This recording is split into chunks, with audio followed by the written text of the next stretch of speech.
Listen to these chords from Bartók.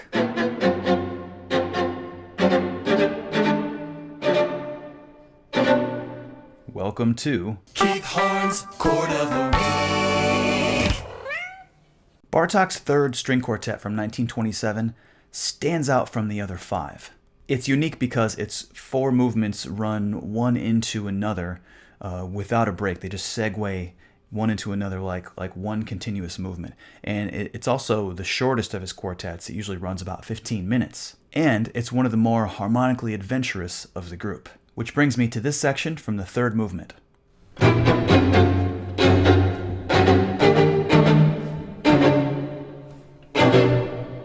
Let's look at those chords. So the first one,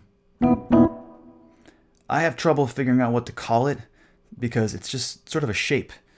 We have a perfect fourth from A sharp, and we have a perfect fourth from B. So the only way I can remember that chord is to think of it as the two intervals of a perfect fourth, and they're a minor ninth away from each other. One on A sharp and one on B.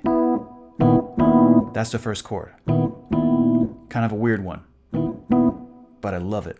The second one is this, which when I play it, especially on this electric piano, it sounds really familiar to me. But if I take this lower F sharp up an octave, it gives you the Hendrix chord. And of course, Bartók knew nothing about Jimi Hendrix, but Jimi Hendrix probably knew something about Bartók. I wouldn't put it past him. This is the second chord. To my ears, it gives like a 7 sharp 9, or some would say a 7 flat 10 sound. It sounds like that, with the third down here. So that's a way to think of that second one. Notice how the top of the first two chords is perfect fourths. That second one repeats a couple times, takes us to the third chord,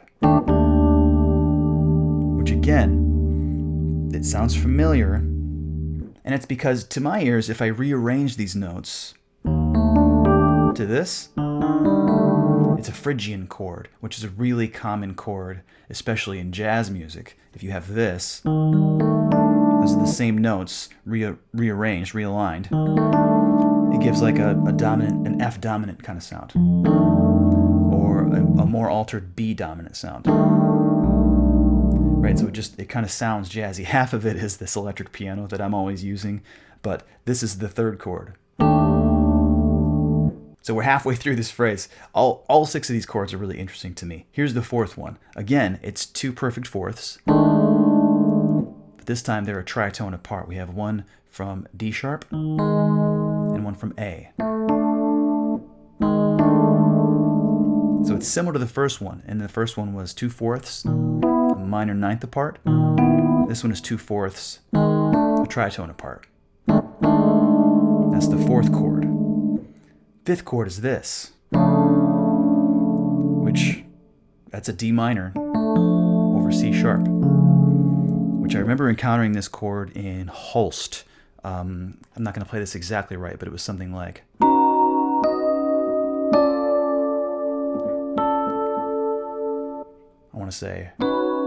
think that might be right, but it's the same chord if we do this.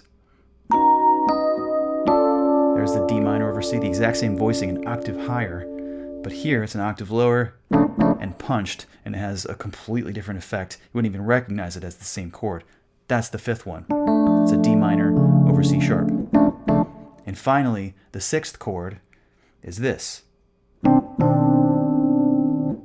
I'm not sure what to call it, but immediately you think, okay, we have that, so it's sort of a B-ish chord. And these top two notes kind of look like altered ninths. This kind of looks like a flat 9 and a raised ninth, or a lowered 10th, as some would say.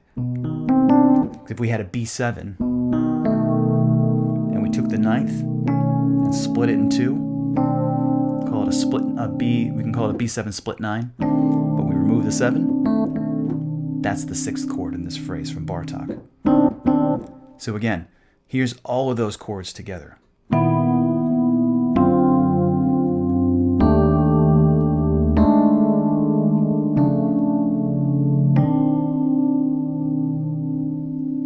Each of these 6 chords is interesting on its own, and it highlights just how rich Bartók's music is when you look closely. It also illustrates how non-triadic his music is most of the time. These chords are so far removed from the vocabulary of the previous 3 or 4 centuries, but at the same time, they're not chaotic or disorderly. They seem to have, they seem random in their construction, but they do have a sense of like symmetry and design to them. And a closer study of Bartók shows that much of his music is meticulously and precisely designed, but usually in kind of a cryptic way. You really have to kind of dig and study in a rabbit hole kind of way to understand intellectually what the heck is going on in his music. I won't pretend to have done that deep study here. I just love these chords. And it's kind of worth noting also that there's a singable melody kind of at the top.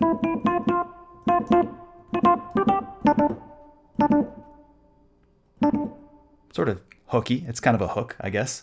I've been swimming in Bartók's music lately, so keep an eye out for more videos, more analysis on Bartók's music in the future. And thanks for being a chord nerd.